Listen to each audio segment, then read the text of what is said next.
할렐루야. 성도님들과 함께 오랜만에 정상적인 금요 예배를 드릴 수 있어서 마음이 참 기쁩니다. 이 시간 하나님께서 큰 은혜로 우리와 함께하여 주실 줄 믿습니다. 오늘 함께 나누실 말씀은 히브리서 12장 1절에서 3절 말씀입니다. 신약성경 366장입니다. 히브리서 12장 1절에서 3절 말씀, 우리 다 함께 합독하시겠습니다. 이러므로 우리에게 구름같이 둘러선 허다한 증인들이 있으니 모든 무거운 것과 얽매이기 쉬운 죄를 벗어버리고 인내로써 우리 앞에 당한 경주를 하며 믿음의 주요 또 온전하게 하시는 이인 예수를 바라보자.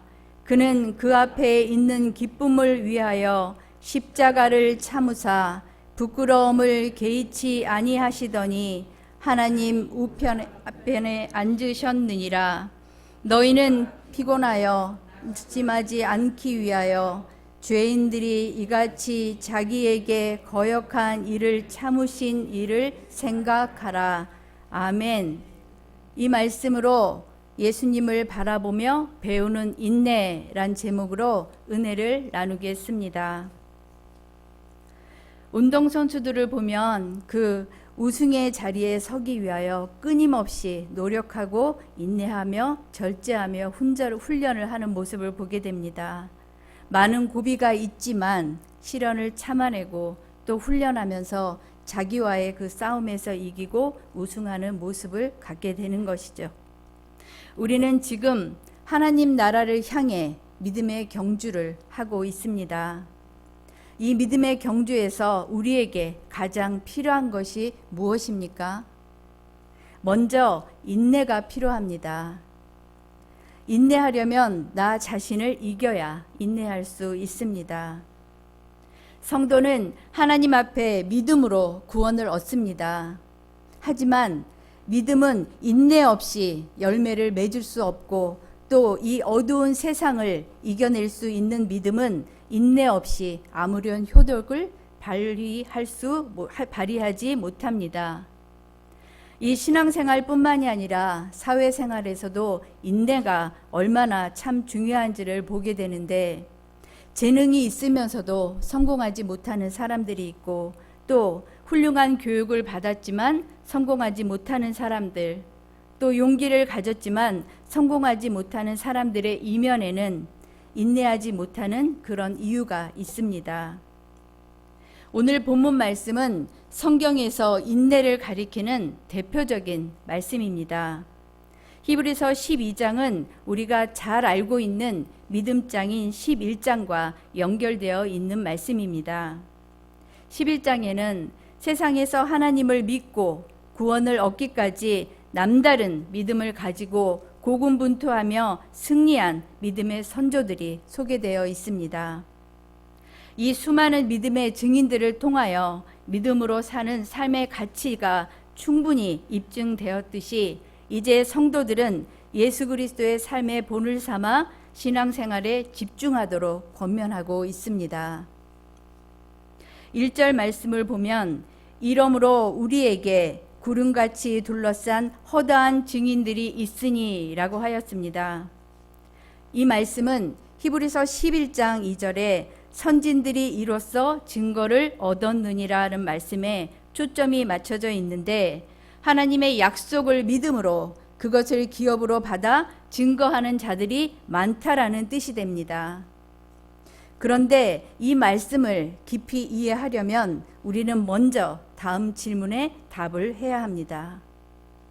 과연 구름같이 둘러싼 허다한 증인들이 증거하는 것은 무엇인가? 라는 것입니다.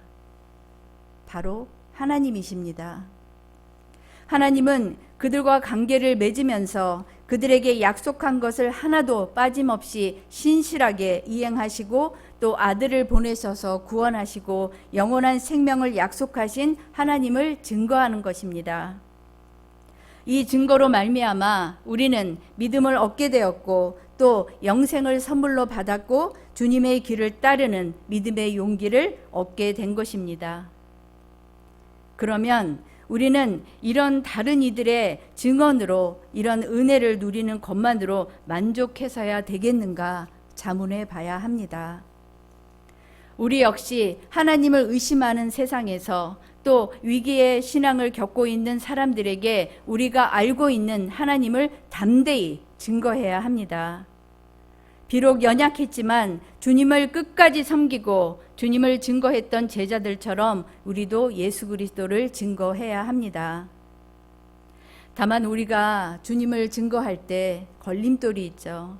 우리가 익히 알고 있다시피 사단은 우리가 하나님을 증거하는 것을 가만히 두고 보지 않을 것입니다. 거짓 증언을 일삼는 이 사단은 우리를 혼란스럽게 만들고 힘들게 만들어서 계속해서 세상 사람들을 동요시켜서 하나님을 믿는 우리가 마치 어리석은 자인 것처럼 우리가 스스로 절망하게 만들려고 할 것입니다. 그럼에도 불구하고 우리는 속지 말고 타협하지 말고 담대한 증언으로 진리를 전혀 모르는 자들이 진리를 깨닫게 하는 그 역사를 일으켜야 합니다. 이것이 우리에게 주어진 더 큰 은혜입니다. 그러면 증인이 되기 위한 필수 조건은 무엇입니까? 내가 증인이 되고 싶다고 우기면 증인이 되는 걸까요? 증인이 되기 위해서는 합당한 증거가 있어야 하는데 11장에 거론된 증인들이 채택된 이유를 살펴보면 그들은 모두가 인정할 수 있는 확실한 믿음의 증거가 그들의 삶에 있었다는 것입니다. 곧 믿음의 증인이 되기 위해 우리에게 필요한 것은 믿음으로 사는 삶의 증거입니다. 믿음에 대한 승리, 구원에 대한 확신, 이웃에 대한 사랑, 이 모든 하나님의 말씀이 거짓이 아닌 것을 증거하기 위해서 우리는 삶의 현장에서 우리가 겪은 체험이 있어야 하는 것입니다. 계속해서 1절을 보면 모든 무거운 것과 얽매이기 쉬운 죄를 벗어버리고 라고 하였습니다. 달리기 시합에 나간 선수들을 보면 간편한 복장을 입고 있습니다. 거추장스럽고 불필요한 옷들은 다 벗어버리게 되는 것이죠. 뛰기에 가장 가벼운 옷만을 입습니다. 그렇다면 믿음의 경주자인 우리가 더 잘 달리기 위해서 벗어버려야 하는 옷은 무엇입니까? 우리 마음을 무겁게 하고 앞으로 나가지 못하게 하고 쉽게 지치게 만들고 우리의 믿음의 경주를 끝마치지 못하게 하는 그런 것들은 무엇입니까? 우리 팔다리를 올가매고 있고 또 우리의 어깨를 짓누르고 있는 죄의 옷입니다. 죄는 믿음의 경주에 임하고 있는 성도들을 방해하고 또 주님을 거스리게 만들어서 우리가 임하는 믿음의 경주를 결정적으로 방해하고 있습니다. 그래서 베드로전서 2장 11절에 이렇게 전합니다. 사랑하는 자들아 거류민과 나그네 같은 너희를 권하노니 영혼을 거슬려 싸우는 육체의 정욕을 제어하라고 강력히 명령했습니다. 우리는 영혼을 거스리는 육체의 정욕과 나태함과 불신앙, 죄의 모양을 갖고 있는 것들을 온전히 다 벗어버려야 합니다. 우리는 우리 자신을 보호하고 자랑하기 위해 마구 걸쳐 입은 이기심과 교만과 또 아집과 미움과 같은 죄의 옷과 또 인간적인 자랑의 옷을 다 벗어야 합니다. 이 모든 것들은 믿음의 경주에서 우리를 낙오시키는 방해 물들입니다. 오직 믿음의 옷만 입고 믿음의 경주에 우리는 참여해야 되는 것입니다. 사도 바울을 보십시오. 사도 바울은 회심하기 전에 잘 차려입은 신사와 같은 그 복장으로 치장한 사람이었습니다. 이스라엘의 족속이고 또 베냐민 지파이고 또 히브리인 중에 히브리인이고 율법으로는 바리새인이었습니다. 뿐만이 아니라 권위 있는 가말리엘의 문화생이었고 로마 시민권자이고 율법의 의로는 흠이 없는 자였습니다. 하지만 예수 그리스도를 영접한 이후에 바울은 이 모든 자랑거리들이 믿음의 경주에서 장애물과 같은 것이라는 것을 깨달았습니다. 그리하여 이 모든 것을 해로 여기고 배설물로 버려버리고 오직 표대를 향하여 달려가는 삶을 살았던 것입니다. 이렇게 믿음의 선조들은 모두 우리의 믿음의 경주에 앞서는 사람들이고 우리가 승리할 수 있는 큰 교훈과 위로를 주었습니다. 하지만 이들보다 더 앞서가신 분, 진정한 선두주자는 예수 그리스도이십니다. 믿음의 경주에 선두에 서서 승리의 결승점까지 친히 믿음의 경주를 마치신 분이시고 또 우리의 믿음을 완성시키는 분은 예수 그리스도이십니다. 예수 그리스도로 말미암아 우리는 끝까지 인내하며 믿음의 경주를 끝마칠 수 있게 되는 것입니다.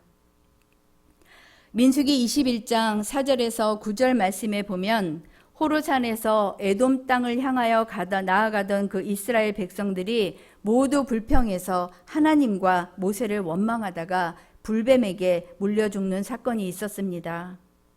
하나님께서는 그들로 하여금 모세가 만들어 장대에 매단 놋뱀을 쳐다보게 하셨고 뱀에 물린 자마다 그것을 쳐다보면 나음을 얻게 하셨습니다. 이처럼 우리는 우리 앞에서 십자가를 이기시고 믿음의 경주를 이끄시는 예수 그리스도를 바라보아야 합니다. 여전히 많은 사람들이 신앙생활을 한다고 하면서도 예수 그리스도보다 다른 것들을 바라보다가 낙심하고 넘어지고 포기하는 것을 우리는 봅니다. 마음속으로는 지금 누리는 복만으로 가득 채워져 있어서 완주하기를 바라시는 예수 그리스도를 바라보지 못하고 있습니다. 때문에 순간적인 행복과 또 현재의 복에 좀처럼 채워지지 않는 것에 낙심하기도 하고 또 좌절하여서 믿음의 경주를 포기하게 되는 것입니다.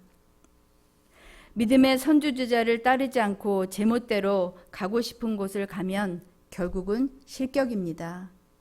그래서 우리는 십자가의 경주에 참여하셨던 예수 그리스도의 모범을 따라야 합니다.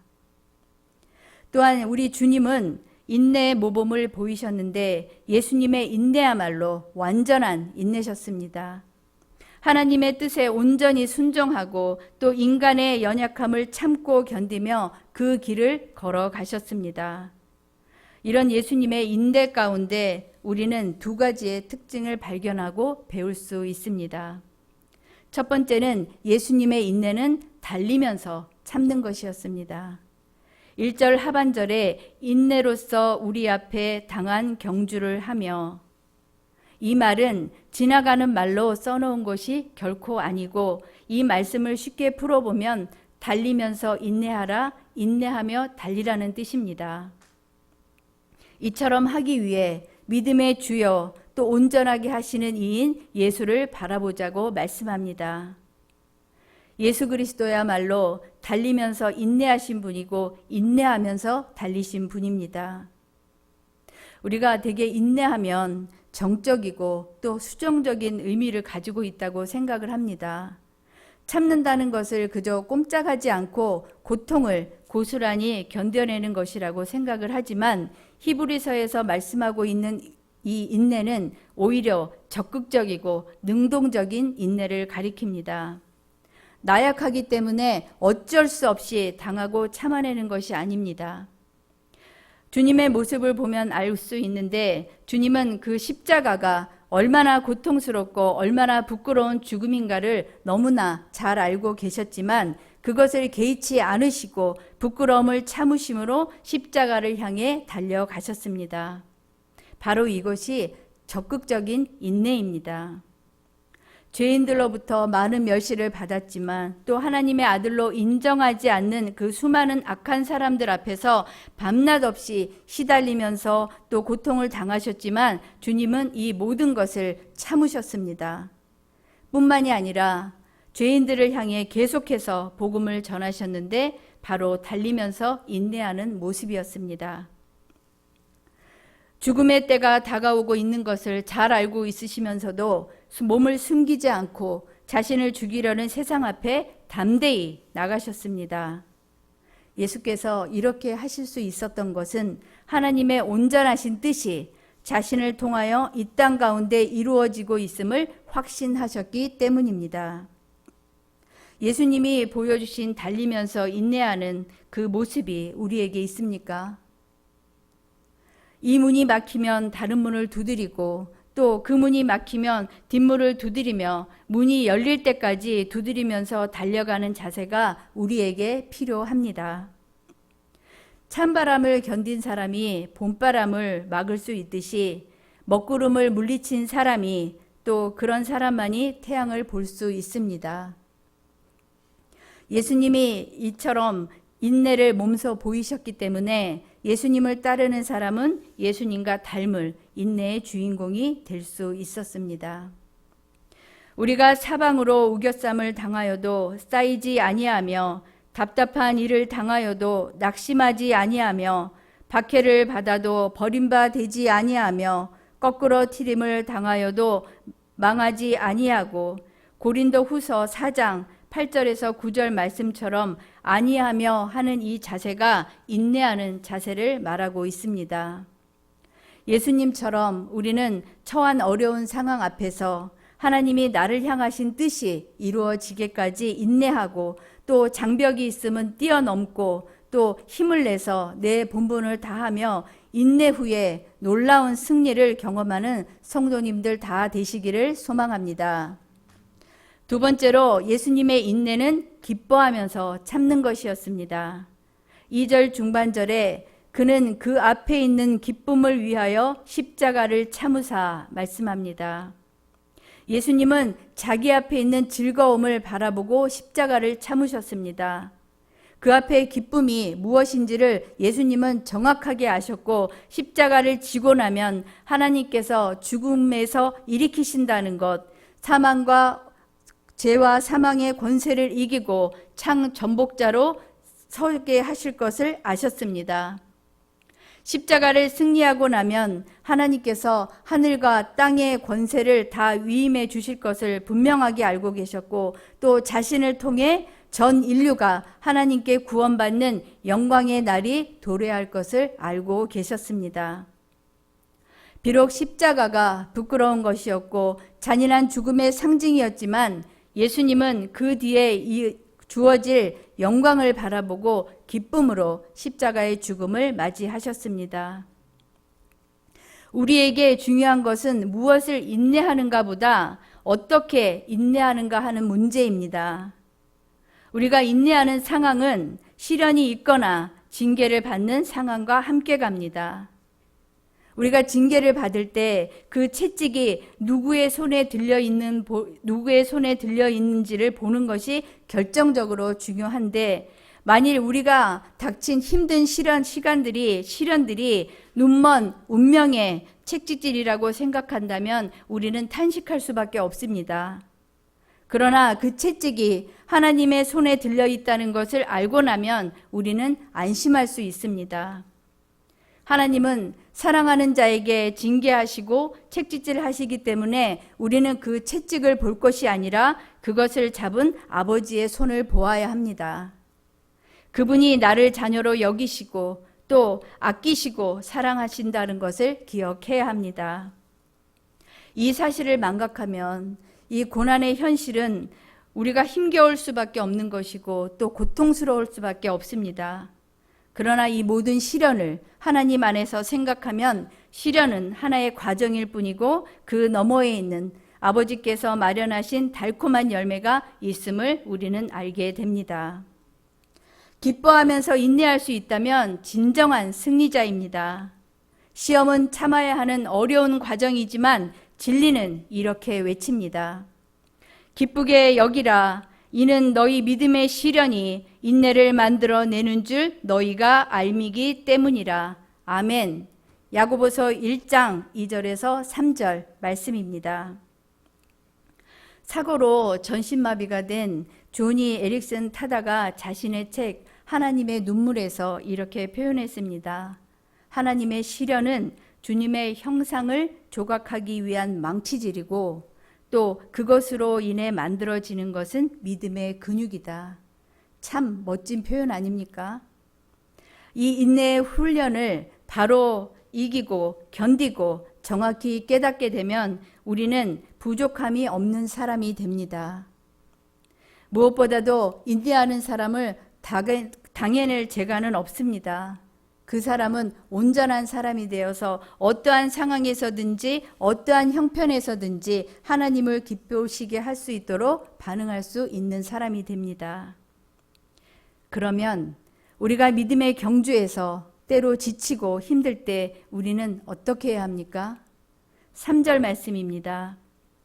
너희가 피곤하여 낙심하지 않기 위하여 죄인들이 이같이 자기에게 거역한 일을 참으신 일을 생각하라. 아멘. 주님께서는 고난과 인내와 용서와 끈질김으로 악에 대해 승리하셨습니다. 만약에 주님의 분노가 폭발하셨다면 모든 것이 실패하셨을 것입니다. 그러나 주님은 참고 또 참고 참으셨습니다. 우리는 주님과 같이 인내를 가지고 견뎌야 하고 승리의 기쁨을 예상하고 앞을 내다볼 수 있어야 합니다. 주님의 몸에는 5개의 상처를 가지고 계셨습니다. 이 상처들이 우리의 믿음을 도와서 주님을 더 본받게 해줍니다. 오른손에 찔린 것은 믿음을 기념을 하는데 깊은 고뇌 가운데서도 하나님을 믿었고 구원해 주실 것이라는 그 사실을 확실하게 믿었습니다. 왼손에 있는 상처는 인내를 뜻하는데 보이지 아니하시는 분을 보면서 견디셨고 아버지의 뜻이 이루어지이다라고 말씀하셨습니다. 또 발의 상처는 겸손으로 죽기까지 순종하고 십자가의 죽음까지 견디신 것을 우리에게 일깨워 줍니다. 또 다른 발의 상처는 끈기를 말해줍니다. 이 모든 것들 중에 가장 큰 것은 창으로 심장을 관통한 옆구리의 상처로 우리는 주님의 사랑을 봅니다. 이 모든 것이 우리를 사랑하신 예수님의 모습입니다. 이제 우리는 더 힘써 예수님께서 우리를 사랑하신 것처럼 사랑해야 합니다. 하나님을 사랑하고 사람을 사랑할 때 주님이 승리하신 것처럼 우리도 승리하게 될 것입니다. 물론 우리는 혼자가 아닙니다. 주님께서는 먼저 가신 그 길에 우리가 가는 그 길이 얼마나 외롭고 두렵고 또 고통스러운지 어려움이 얼마나 많은지를 너무나 잘 알고 계십니다. 그래서 우리의 필요와 상황에 따라서 우리에게 이길 힘과 인내할 수 있는 힘을 주는데 때로는 말씀으로, 때로는 놀라운 경험으로, 때로는 다른 성도들을 통해서 언제나 인내할 힘을 공급해 주십니다. 이것은 마치 경주자가 그 완주하기를 바라면서 외치는 힘찬 응원과 같은 함성입니다. 이 함성을 들으면서 우리가 모든 위기가 있다 할지라도 그 환경을, 모든 위기를 극복할 수 있는 성도님들 되시기를 바랍니다. 이러한 인내의 결과로 우리는 무엇을 얻을 수 있습니까? 우리의 속사람이 변화되고 또 우리 모두가 하나님과 같이 닮아갑니다. 하나님께서는 우리에게 이렇게 말씀하셨습니다. 내가 온전한 것처럼 너희도 온전하고 내가 거룩하니 너희도 거룩하고 내가 자비하니 너희도 자비하라고 말씀하셨습니다. 하나님은 우리를 자녀로 부르셨습니다. 자녀는 부모를 닮게 마련 아닙니까? 이와 마찬가지로 하나님의 관심은 우리가 얼마나 하나님을 닮아가고 있느냐에 있습니다. 그러나 하나님을 닮아가는 것, 인내 없이 고난 없이는 어림도 없습니다. 내가 누리는 세상의 안락함보다 고난과 고통을 가지고 씨름하면서 주님을 의지하고 그분 앞에 쉼없이 엎드릴 때 우리는 어제보다 오늘 더 그분을 닮게 되는 것입니다. 가장 중요한 인내의 결과는 면류관입니다. 우리 함께 말씀을 찾아보겠습니다. 디모데 후서 4장 7절에서 8절입니다. 디모데후서 4장 7절에서 8절 말씀, 우리 함께 이 말씀을 읽겠습니다. 나는 선한 싸움을 싸우고 나의 달려갈 길을 마치고 믿음을 지켰으니 이제 후로는 나를 위하여 의의 면류관이 예비되었으므로 주 곧 의로우신 재판장이 그날에 내게 주실 것이며 내게만 아니라 주의 나타나심을 사모하는 모든 자에게 도니라. 아멘. 우리 앞에 면류관을 우리가 본다면, 예비하신 그 면류관을 본다면 우리가 지고 있는 이 십자가의 짐은 새털과 같이 가벼울 것입니다. 우리가 느꼈던 모든 무거운 짐들이 다 제거될 것입니다. 보좌에 앉으신 예수님을 바라볼 때 우리의 경주는 더 이상 힘들지 않습니다. 우리 얼마 남지 않는 그 미래의 일을 생각해 보시기 바랍니다. 믿음의 경주를 다 끝마쳤을 때 주님은 우리에게 면류관을 씌워주시기 위하여 믿음의 완성자로 나타나셔서 예수님의 손에는 우리를 향해서 상급이 수여해 주실 것이고, 또 예수님의 입술은 잘하였다 착하고 충성된 종아라고 이렇게 말씀하실 것입니다. 우리 참즐거운 교회 모든 성도님들이 이렇게 믿음에 완성하셔서 믿음의 완주자 되어서 주님 앞에 이렇게 면류관을 다 받으시기를 축복합니다. 예수님은 우리와 영적으로 같이 있습니다. 그래서 우리는 예수님과 더욱 가까운 교제를 하고 다른 어떤 것도 침입하지 못하게 해야 합니다. 날이 갈수록 주님의 날이 점점 가까워오고 있습니다. 믿음으로 우리의 마음의 빗장을 단단히 잠그고 주님을 닮기 위해 인내하고, 또 하나님의 뜻을 행하기 위해 인내하고, 또 의를 행하기 위해 인내하고, 세상에 주는 모든 고통을 감수하면서 면류관을 향해, 천성을 향해 날마다 나아가는 우리의 믿음의 권석들 다 되시기를 소망하며 축복합니다. 기도하겠습니다. 하나님 아버지, 예수님은 믿음의 시작이요 완성이시며 우리가 따를 모범이십니다. 예수님의 인내를 배우고 따르게 하여 주시옵소서. 예수님은 십자가를 참으시고 부끄러움을 개의치 않으시고 악의 세력 앞에 무릎 꿇지 않고 승리하신 예수님을 따라 인내로서 열매 맺는 자녀들 되게 하여 주시옵소서. 예수님이 우리를 위해 자신을 내어주심으로 온전함을 이루셨던 것처럼 우리도 하나님이 주실 기쁨을 기대하며 인내와 순종으로 믿음의 완주자 다 되게 하여 주시옵소서. 감사드리며 우리 주 예수 그리스도의 이름으로 기도드립니다. 아멘.